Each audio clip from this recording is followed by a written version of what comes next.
વર્તનમાં અધ્યાપન પ્રક્રિયાને અસર કરતા પરિબળો વિશે વાત કરીશ. મનોવૈજ્ઞાનિકોએ વર્ગીકરણને આધારે અલગ અલગ પરિબળો આપ્યા છે. એ પહેલા અધ્યયન એટલે શું તેના વિશે જાણીશું.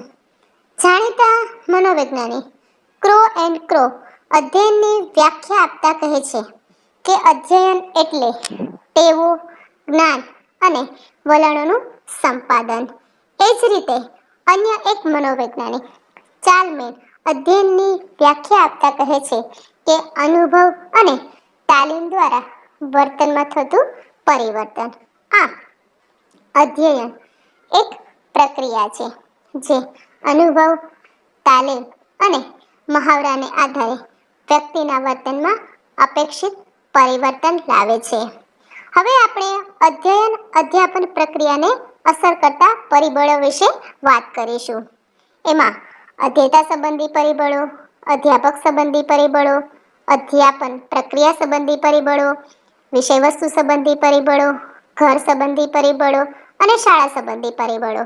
એમાં પ્રથમ છે અધ્યયતા સંબંધી પરિબળો, જેમાં પરિપક્વતા. અધ્યયન પ્રક્રિયામાં પરિપક્વતા કે પુખ્ત વય મહત્તમ ભાગ ભજવે છે. બાળકો શીખવેલું જ્ઞાન કેટલું ગ્રહણ કરશે તેનો આધાર તેની માનસિક પરિપક્વતા પર રહેલો છે. જેની માનસિક પરિપક્વતા હોય તે ઝડપથી શીખે છે અને વધુ ધારણ કરી શકે છે, તેમજ લાંબા સમય સુધી યાદ પણ રાખી શકે છે. સામાન્યતઃ 16 થી 20 વર્ષનો વયગાળો લગભગ માનસિક પરિપક્વતા અર્થાત અધ્યયનની શ્રેષ્ઠતમ કક્ષા ગણાય છે. આથી અધ્યયતાની માનસિક શક્તિઓને અનુરૂપ શિક્ષણ સામગ્રીનું આયોજન કરવું જોઈએ. આથી અધ્યયતામાં પરિપક્વતાની અસર પણ જોવા મળે છે. ત્યારબાદ ઉંમર. બાલ્ય અવસ્થા કે યુવા અવસ્થામાં અધ્યયન ક્ષમતા વધુ હોય છે, જ્યારે વૃદ્ધાવસ્થામાં શીખવાની ક્ષમતા ઓછી હોય છે તેમ માનવામાં આવતું હતું. એ માન્યતામાં જાજુ વજૂદ નથી, પરંતુ થોર્નડાઇક કહે છે કે વ્યક્તિની શીખવાની શક્તિના વ્યયનું પ્રમાણ તેનાથી અડધી ઉંમરની વ્યક્તિના પ્રમાણમાં 13 થી 15% જ છે. ઉંમર મોટાભાગે અધ્યયન પર અસર કરતું પરિબળ માનવામાં આવતું નથી. ત્યારબાદ આવે છે જ્ઞાનેન્દ્રિયો અર્થાત પ્રત્યક્ષીકરણ. જ્ઞાનેન્દ્રિયો એ જ્ઞાનના દ્વાર છે. બાળક જે જ્ઞાનેન્દ્રિયો વડે અનુભવ પ્રાપ્ત કરી જ્ઞાન મેળવે છે તેની કાર્યક્ષમતા પર અધ્યયનનો આધાર રહેલો છે. જ્ઞાનેન્દ્રિયોની કાર્યક્ષમતા વધુ હોય તો અધ્યયન સારી રીતે થાય છે, અને જો જ્ઞાનેન્દ્રિયોની કાર્યક્ષમતા નબળી હોય તો અધ્યયન પર તેની વિપરીત અસર જન્મે છે. આથી જ્ઞાનેન્દ્રિયોની અસર પણ જોવા મળે છે. ત્યારબાદ છે સ્વાસ્થ્ય. સારું સ્વાસ્થ્ય સારું અધ્યયન નિપજાવે. માંદગી, રોગ કે શારીરિક ખોટખાં પણ અધ્યયનને નબળું બનાવે છે. શારીરિક ખામીઓ કે નબળા સ્વાસ્થ્યની બુદ્ધિઆંક પર થતી અસરના પ્રાયોગિક પુરાવા મળતા નથી, પરંતુ તે અધ્યયનમાં વિઘ્નરૂપ બને છે. એ પ્રાયોગિક રીતે પુરવાર થયેલું છે, જેમ કે માથું દુખવું, તાવ આવવું, કળતર થતી હોય ત્યારે શીખવામાં ધ્યાન રહેતું નથી. સ્વાસ્થ્ય સારું હોય તો સહેલાઈથી શીખી શકાય છે. આથી અધ્યયન પર સ્વાસ્થ્યની પણ અસર જોવા મળે છે. ત્યારબાદ છે જાતીયતા. જાતીયતાની પણ અસર જોવા મળે છે, જેમ કે છોકરાઓ અને છોકરીઓની સિદ્ધિમાં તફાવત જોવા મળે છે. કેટલાક સંશોધન અનુસાર ગણિત વિષયની સિદ્ધિ છોકરીઓ કરતાં છોકરાઓમાં ઊંચી જોવા મળે છે, જ્યારે અંગ્રેજી જેવા વિષયોમાં છોકરીઓની સિદ્ધિ ઊંચી જોવા મળે છે. સામાન્ય રીતે 5 ધોરણ સુધી શાળાકીય સિદ્ધિમાં છોકરાઓ કરતાં છોકરીઓ આગળ હોય છે. હાલની પરિસ્થિતિ પ્રમાણે ઉચ્ચ સિદ્ધિ પ્રાપ્ત કરનાર છોકરીઓનું પ્રમાણ પણ વધારે જોવા મળે છે. આપણે જોઈએ છીએ કે જ્યારે બોર્ડનું રિઝલ્ટ આવે છે ત્યારે વધુ પડતી છોકરીઓની સિદ્ધિ છે એ ઊંચી જોવા મળે છે, એટલે કે જાતીયતાની અસર પણ જોવા મળે છે. ત્યારબાદ આવે છે બુદ્ધિ. અધ્યયતા કેટલું ઝડપથી અને સારી રીતે શીખી શકે તેનો આધાર તેની બુદ્ધિ પર રહેલો છે. વધુ બુદ્ધિ આંક ધરાવતી વ્યક્તિ વધુ ઝડપથી શીખી શકે છે, જ્યારે ઓછી બુદ્ધિશાળી વ્યક્તિની અધ્યયનની ઝડપ નબળી હોય છે. બુદ્ધિને એબિલિટી ટુ લર્ન તરીકે ગણવામાં આવે છે. ઊંચી બુદ્ધિ કક્ષા ધરાવતા અધ્યેતાઓ વર્ગમાં થતા અધ્યાપનને ઝડપથી સમજી શકે છે અને યાદ પણ રાખી શકે છે. આથી અધ્યયનમાં બુદ્ધિની અસર પણ જોવા મળે છે. ત્યારબાદ આવે છે થાક. વિદ્યાર્થીને સ્ફૂર્તિ હોય તો વિશેષ અધ્યયન કરી શકે છે, ત્યારે થાકેલ વિદ્યાર્થી નબળું અધ્યયન કરે છે. શાળામાં જેમ જેમ સમય પસાર થતો જાય તેમ તેમ વિવિધ વિષયની પ્રવૃત્તિ કરતા વિદ્યાર્થીઓ શારીરિક અને માનસિક થાક અનુભવે છે. આથી કઠિન વિષયોનો તાસ શરૂઆતમાં હોય તો અધ્યયન અસરકારક બની શકે છે, અને જો તેને છેલ્લે રાખવામાં આવે તો થાકને કારણે અધ્યયન નબળું પડે છે. તેથી થાકની અસર પણ જોવા મળે છે. ત્યારબાદ આવે છે ચિંતાતુરતા. કહેવાય છે ને કે ચિંતાતુરતા વિદ્યાર્થીઓને કોરી ખાય છે.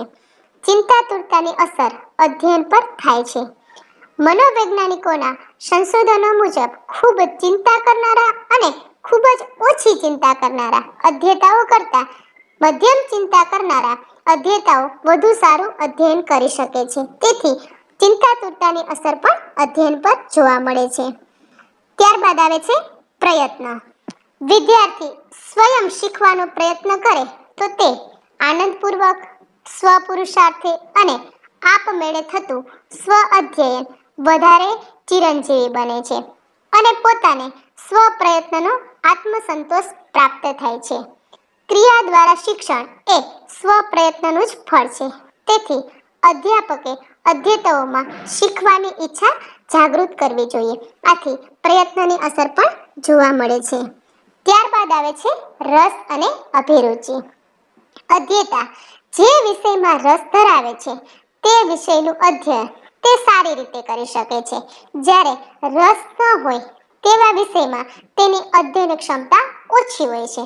વળી અધ્યાપક દ્વારા શીખવાની વસ્તુની રજૂઆત રસપ્રદ હોય અને અધ્યાપક દ્વારા તેને પ્રોત્સાહન આપવામાં આવે તો અધ્યાપન પ્રક્રિયા છે એ અસરકારક બને છે. તેથી રસ અને અભિરુચિની અસર પણ જોવા મળે છે. ત્યારબાદ આવે છે વલણ.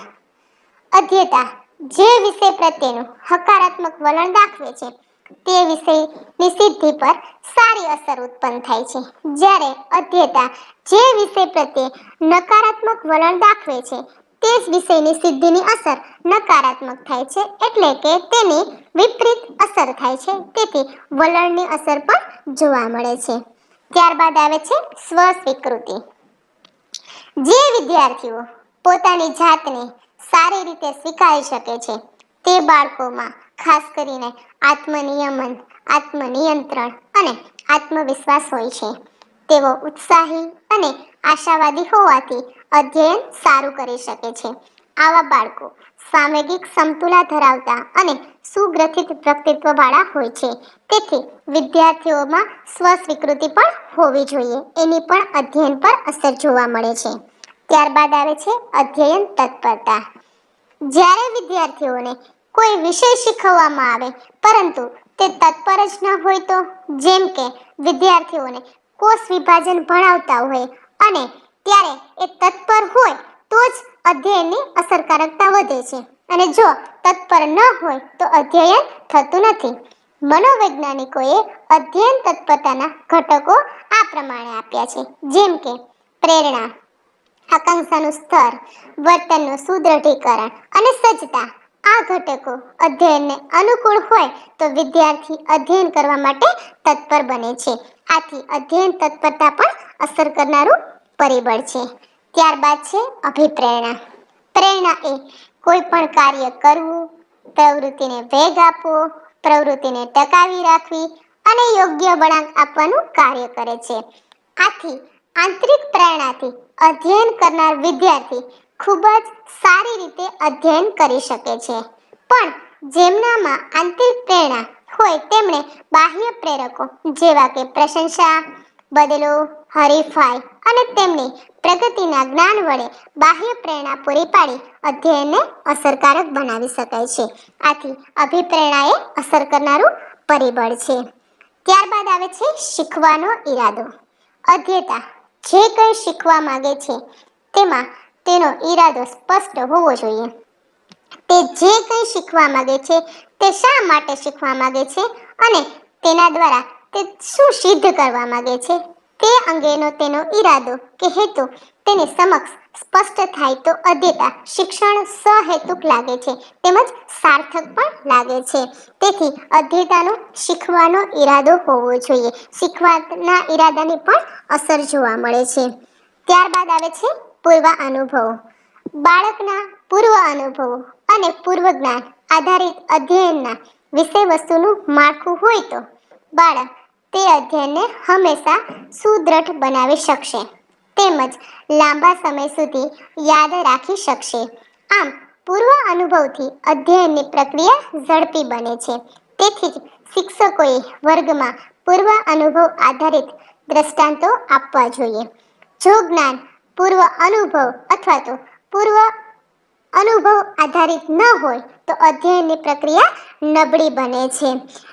મિત્રો, અહીં અધ્યેતા સંબંધી પરિબળોની વાત કર્યા બાદ હવે પછીની પીપીટીમાં અધ્યાપક સંબંધી પરિબળોની વાત કરીશું. ધન્યવાદ. પહેલા આપણે અધ્યેતા સંબંધી પરિબળોની વાત કરી હતી.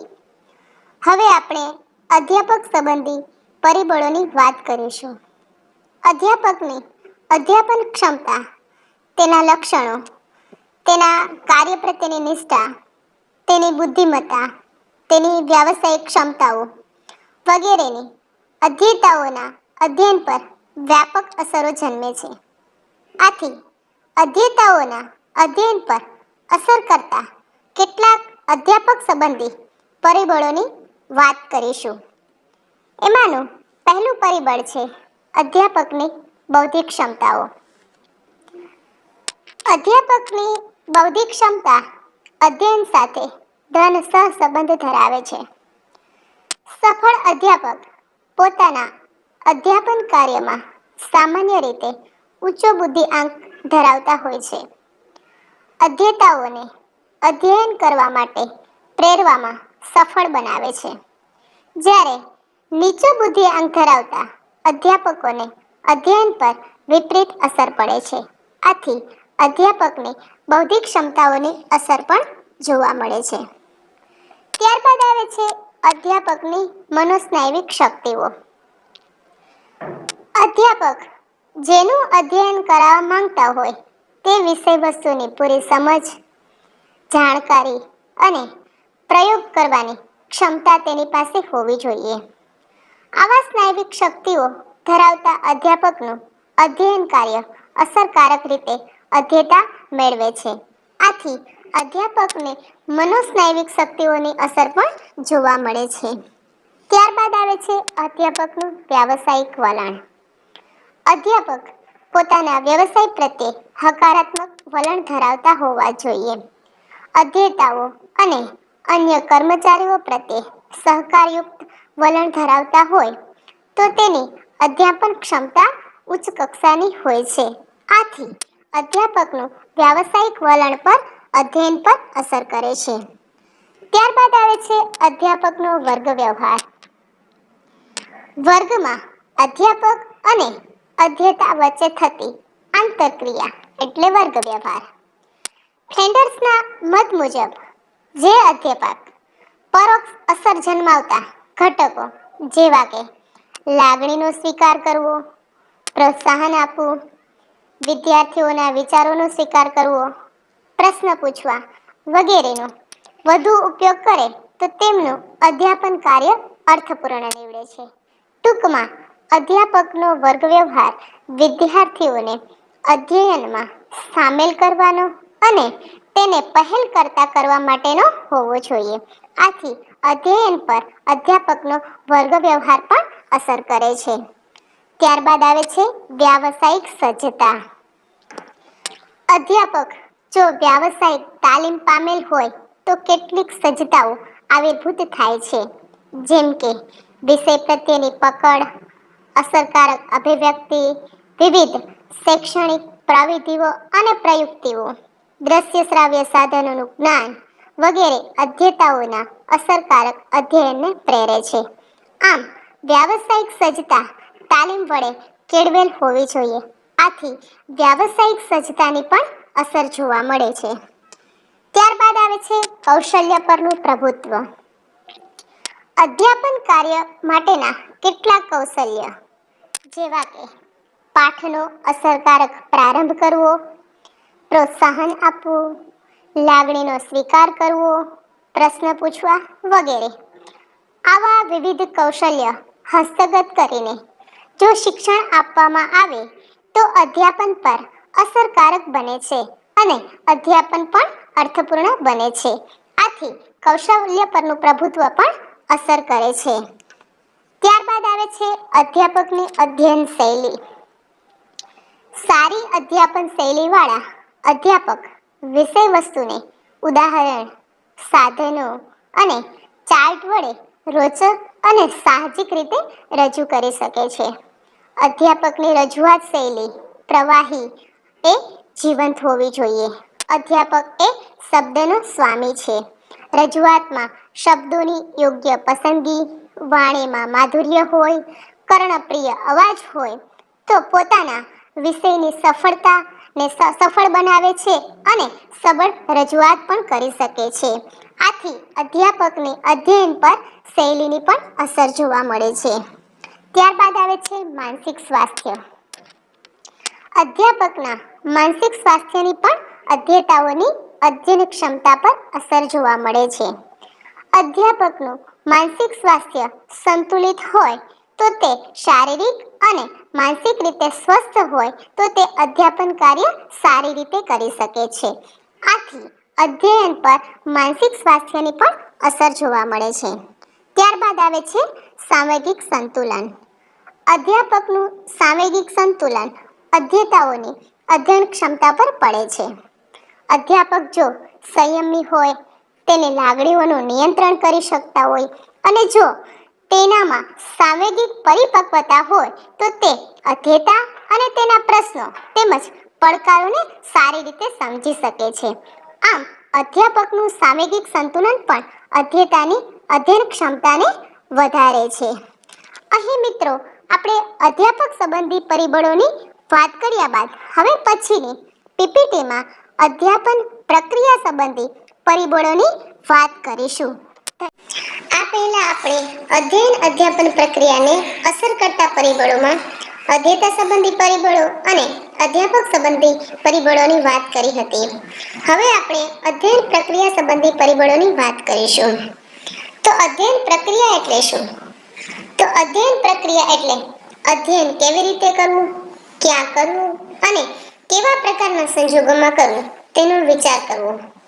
અધ્યયન પર અસર કરતા કેટલાક પરિબળો આ પ્રમાણે છે, જેમ કે સમયપત્રક બનાવવું, પુનરાવર્તન, પૂર્વાવલોકન, અધ્યતાની સક્રિયતા, અંતરીકૃત અધ્યયન, સમગ્ર ખંડ પદ્ધતિ અથવા પૂર્ણ વિભાજિત પદ્ધતિ, અતિ શિક્ષણ અથવા અતિ અધ્યયન, સ્થગિત પ્રગતિ કે સપાટ રેખા કે પઠારનું રહસ્ય સમજો.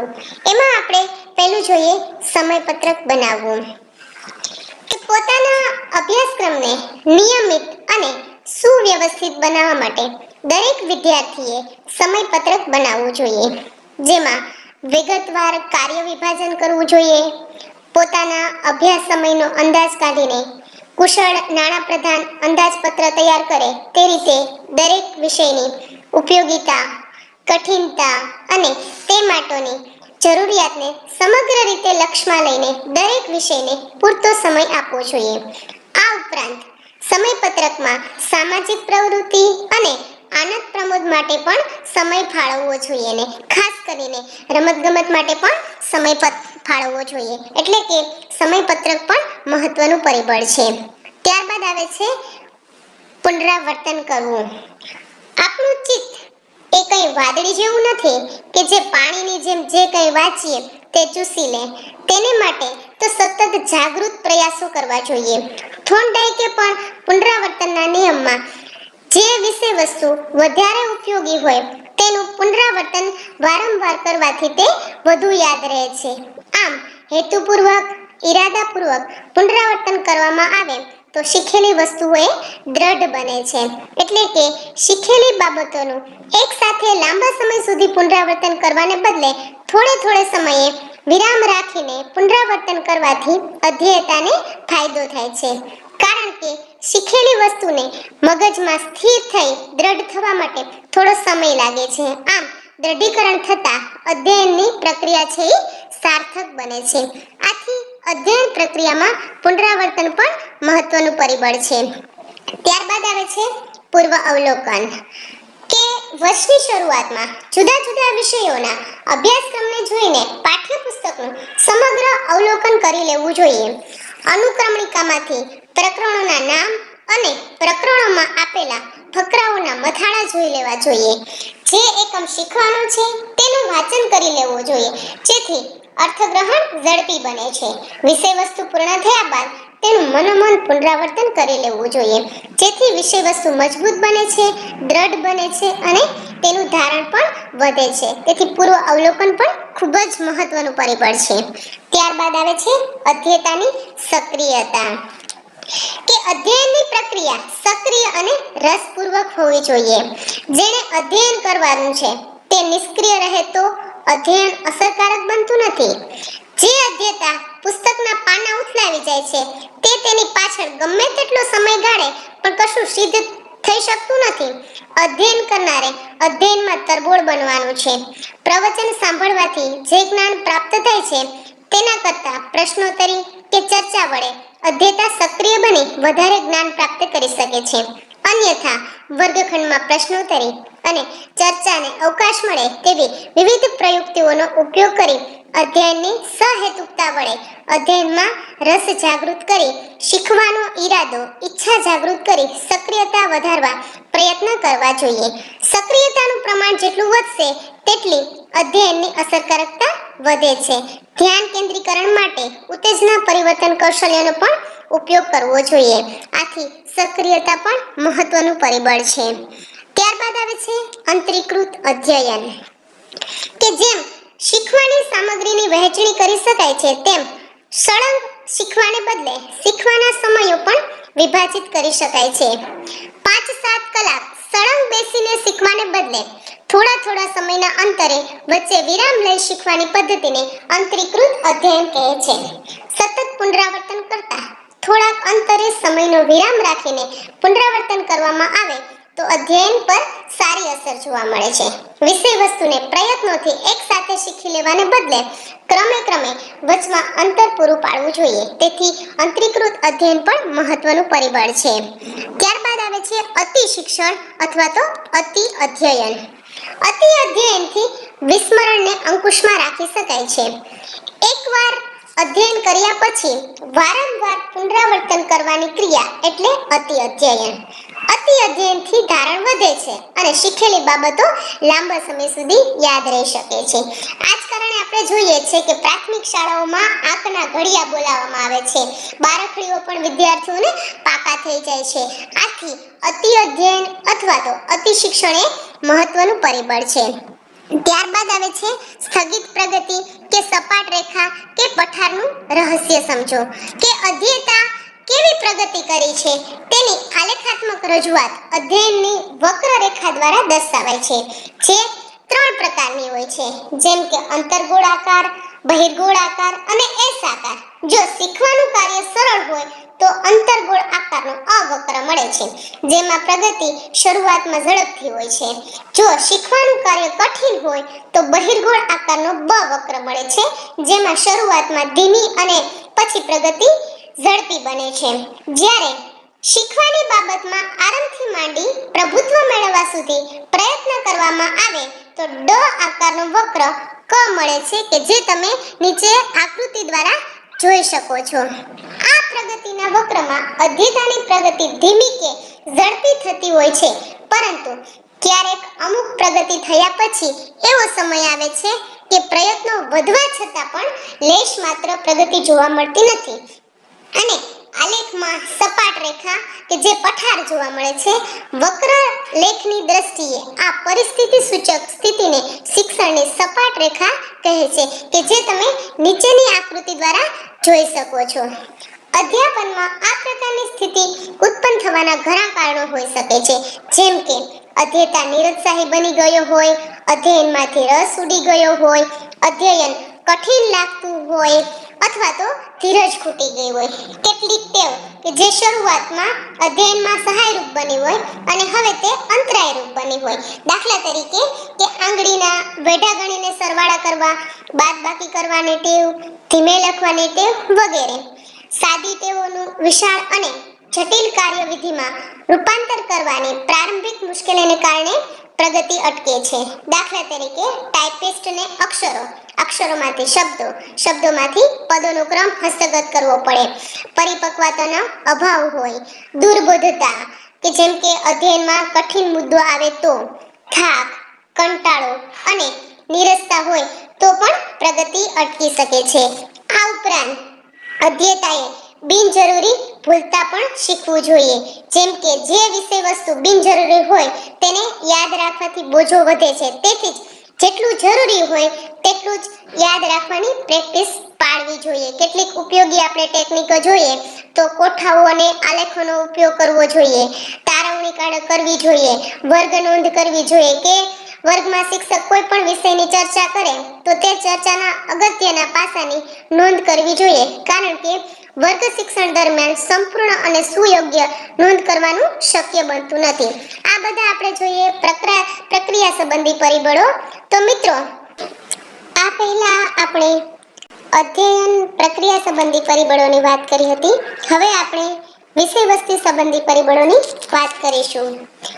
અધ્યેતાઓના અધ્યયન પર વિષય વસ્તુ સંબંધી પરિબળોની પણ ઘેરી અસર જન્મે છે, જેમાં અર્થમયતા, અનુબંધ, ઉપયોગિતા, સ્વરૂપ અને લંબાઈ મહત્વના પરિબળો છે. આ પરિબળોની અધ્યયન પર શી અસરો જન્મે છે તે હવે આપણે જોઈશું. એમાં પ્રથમ છે અનુબંધ. અધ્યાપનની અસરકારકતાનો આધાર અનુબંધ પર રહેલો છે. અનુબંધ એટલે જુદા જુદા વિષયો વચ્ચેનો સહસંબંધ. અધ્યાપક જ્યારે કોઈ પણ વિષયનું અધ્યાપન કરાવતા હોય ત્યારે તે વિષય શીખવતા અન્ય વિષયોની માહિતી તે જ્યારે પોતાના વિષય સાથે વણી લે છે ત્યારે તે વિષયનું શિક્ષણ અર્થસભર બને છે. જેમ કે ગુજરાતી કાવ્ય શીખવતી વખતે વચ્ચે ભૌગોલિક સ્થળોનું વર્ણન આવે ત્યારે અધ્યાપક તે સ્થળો વિશે ભૌગોલિક માહિતી આપી કાવ્ય શીખવે ત્યારે ગુજરાતીનો ભૂગોળ સાથે શું અનુબંધ થયો તે જાણી શકાય છે. આમ બધા વિષયો સાથે અનુબંધ બાંધી શકાય છે અને ખાસ કરીને અનુબંધ સાધવાથી અધ્યયન ઝડપી બને છે, અધ્યેતાઓને રસ પણ પડે છે અને અધ્યેતાઓની જિજ્ઞાસા વૃત્તિ જાગૃતિ થાય છે અને ઉત્તેજિત પણ થાય છે. આથી વિષય વસ્તુ સંબંધી પરિબળોમાં અનુબંધ એ મહત્વનું પરિબળ છે. ત્યારબાદ આવે છે અર્થમયતા. તો સામાન્ય રીતે અધ્યાપકે પોતાનું અધ્યાપન કાર્ય અર્થમય બનાવવું જોઈએ. અધ્યાપક વર્ગખંડમાં જે વાણી કે વિધાનોનો ઉપયોગ કરે તે વાણી કે વિધાનો અર્થસભર હોવા જોઈએ. અર્થમયતા એટલે વર્ગખંડમાં વિષય વસ્તુને વફાદાર રહીને અધ્યેતાઓને અધ્યયનમાં મદદ થાય તેવી વાણી કે વક્તવ્ય.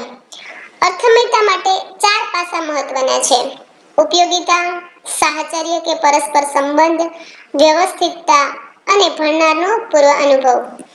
અધ્યાપકની વિષય વસ્તુની રજૂઆતમાં અને તેના વક્તવ્યમાં આ 4 પાસાનો સમાવેશ થાય તો શિક્ષણ કાર્ય અર્થસભર બને છે તેમજ અધ્યયન અસરકારક બને છે. અધ્યાપક જો પોતાના વિષય પ્રત્યે પ્રતિબદ્ધ રહી અર્થસભર વાણી અને વિધાનોનો ઉપયોગ કરે તો તે અધ્યેતાઓને સારા અધ્યયન માટે પ્રેરિત કરી શકે છે. આથી અધ્યાપકે તેના અધ્યાપન કાર્યમાં અર્થહીન અક્ષર સમૂહો, શબ્દો કે વિધાનોનો ઉપયોગ ટાળવો જોઈએ. તેણે વિવિધ પ્રકારના દ્રષ્ટાંતો કે ઉદાહરણો દ્વારા અધ્યયન વસ્તુની સાથે સાહચર્ય કે સંબંધ ધરાવતા વિધાનો દ્વારા શિક્ષણ આપવાનો પ્રયાસ કરવો જોઈએ. આ ઉપરાંત અધ્યયન વસ્તુની ઉપયોગિતા જણાય તો તેને અધ્યયનને અર્થપૂર્ણ બનાવે છે. અધ્યેતાઓના રોજરોજના અનુભવોને અધ્યયન સાથે સાંકળવાથી પણ અધ્યયનને અર્થમયતા પ્રાપ્ત થાય છે. અધ્યયન વસ્તુની ક્રમિક અને વ્યવસ્થિત રજૂઆત પણ અધ્યયનને અર્થમય બનાવે છે. દાખલા તરીકે આપણે જોઈએ તો બાળક છે એ પપ્પા શબ્દ સાંભળતા તેના પિતાનો અર્થબોધ થાય છે. જે તે વસ્તુનું નામ બોલતા તે વસ્તુનો એને અર્થબોધ થાય છે. આથી અધ્યાપક વિષય વસ્તુની રજૂઆતમાં અને તેના વક્તવ્યમાં અર્થમયતાને ધ્યાનમાં રાખીને જો શિક્ષણ કાર્ય કરે તો શિક્ષણ કાર્ય અર્થસભર બને છે અને અસરકારક પણ બને છે. આથી અધ્યયનની અસરકારકતાનો આધાર અર્થમયતા પર રહેલો છે. ત્યારબાદ આવે છે લંબાઈ, કે અધ્યેતાઓ માટે જો વિષય વસ્તુ અતિ લંબાણપૂર્વકનું હોય તો અધ્યેતાઓ તેમની ધીરજ ગુમાવી બેસે છે. તેઓ વિષય વસ્તુના મુદ્દાઓ સરળતાથી યાદ રાખી શકતા નથી. વિષય વસ્તુની લંબાઈ તેમના માટે કંટાળાજનક અને નીરસ લાગે છે. આથી વિષય વસ્તુ સંક્ષિપ્ત, મુદ્દાસર અને ક્રમબદ્ધ હોવું જોઈએ.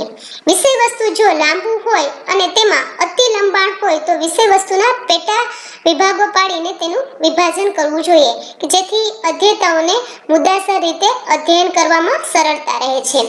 અધ્યેતાઓની વય કક્ષાને તેમજ તેની રસ અને અભિરુચિને ધ્યાનમાં રાખીને પણ લંબાઈ નક્કી કરવી જોઈએ. સંક્ષિપ્તતા અને ક્રમબદ્ધતા વિષય વસ્તુના અધ્યયન અધ્યાપનને સરળ બનાવે છે. અધ્યેતાઓમાં અધ્યયન પ્રત્યે રુચિ પેદા કરે છે. સંક્ષિપ્ત અને મુદ્દાસર ગોઠવાયેલા ક્રમિક વિષય વસ્તુને યાદ રાખવામાં અધ્યેતાઓ સરળતાનો અનુભવ કરે છે. આથી લંબાઈ પણ એક મહત્વનું પરિબળ છે. ત્યારબાદ આવે છે ઉપયોગિતા. અધ્યેતાઓને તેમના ભાવિ જીવનમાં ઉપયોગી થાય તેવા અભ્યાસક્રમ વિષય વસ્તુ હોવું જોઈએ. અધ્યેતાઓને જે વિષય વસ્તુમાં ઉપયોગિતાનું તત્વ માલુમ પડે તેવા વિષય વસ્તુમાં તેઓ રસ કેળવે છે. તે પ્રકારના વિષય વસ્તુ તરફ તેમનું ધ્યાન કેન્દ્રિત થાય છે. આથી અભ્યાસક્રમનું વિષય વસ્તુ તેમના વર્તમાન અને ભાવિ જીવનમાં કેવી રીતે ઉપયોગી થશે તે એને સમજાવવું જોઈએ. જેમ કે ગણિત, નામું જેવા વિષયોની ઉપયોગિતા અધ્યેતાઓ સમજે. આ ઉપરાંત અન્ય વિષયોનું મહત્વ અને ઉપયોગિતા જો એમને સમજાવવામાં આવે તો અધ્યેતાઓ તે વિષય કે વિષયો પરત્વે પોતાનું ધ્યાન કેન્દ્રિત કરી શકે છે. જેમ કે સંસ્કૃત જેવા વિષયની સાંસ્કૃતિક ઉપયોગિતા શું છે તે સમજાવી શકાય છે. અંગ્રેજી જેવા વિષયની આંતરરાષ્ટ્રીય ક્ષેત્રના વ્યવહાર માટે ઉપયોગિતા સમજાવી શકાય છે. આ જ રીતના વ્યાયામ જેવા વિષયોની આપણા સ્વાસ્થ્ય માટે શું ઉપયોગિતા છે તે પણ સમજાવી શકાય છે. આમ અધ્યેતાઓને જે વિષયની ઉપયોગિતા જણાય તેવા વિષયોના અધ્યયનમાં તેઓ રસ લે છે અને વિષયોનું અધ્યયન સારી રીતે કરી શકે છે. ત્યારબાદ આવે છે સ્વરૂપ. વિષય વસ્તુનું સ્વરૂપ બાળ કેન્દ્રી, અધ્યેતા કેન્દ્રી તેમજ પ્રવૃત્તિ કેન્દ્રી હોવું જોઈએ. અધ્યેતાઓના અભ્યાસક્રમનું વિષય વસ્તુ સરળથી કઠિન તરફ એ સૂત્ર અનુસાર વર્ગવાર અને વિષયવાર જો ક્રમિક રીતે ગોઠવાયેલ હોય તો અધ્યેતાઓનું અધ્યયન છે સરળ રીતે બની શકે છે. વિષય વસ્તુનું મુદ્દાસર, ક્રમિક, તર્કબદ્ધ, બાળ કેન્દ્રી અને પ્રવૃત્તિ કેન્દ્રિત સ્વરૂપ અધ્યેતાઓને અધ્યયન કરવા માટે પ્રેરિત કરે છે. ખાસ કરીને આપણે જોઈએ છીએ કે વર્ગમાં જ્યારે વિદ્યાર્થીઓને ભણાવતા હોય છે ત્યારે સૌથી પ્રથમ વિદ્યાર્થીઓને સરળ મુદ્દો શીખવવો જોઈએ. ધીમે ધીમે એને કઠિન મુદ્દા તરફ લઈ જવું જોઈએ જેથી કરીને બાળકોને રસ પણ જાગે છે અને એની અંદર જાગૃત પણ રહે છે. અને ખાસ કરીને બાળક છે પ્રવૃત્તિ કેન્દ્રિત રહે છે એટલે કે વિષય વસ્તુનું સ્વરૂપ છે અધ્યેતાને ધ્યાન